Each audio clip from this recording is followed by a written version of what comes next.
овој закон не засега во негативна смисла сите нас,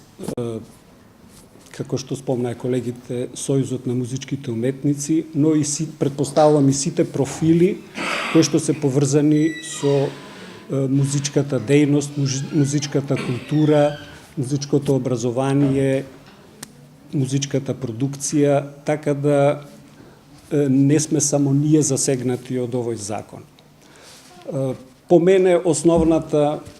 основниот ефект негативен на овој закон е тоа што го обезвреднува нашиот труд.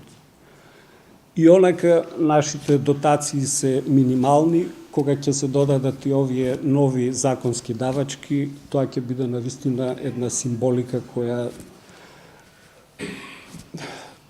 не маргинализира во секоја смисла. Исто така би сакал да апелирам дека вакви закони кои што можеби нудат решение за некој проблем, но генерираат уште поголеми проблеми, не им е местото во нашето општество и би требало да се воспостави еден поконструктивен диалог со сите фактори како тоа би се надминало, за да не мораме да излегуваме на улица и да држиме вакви конференции.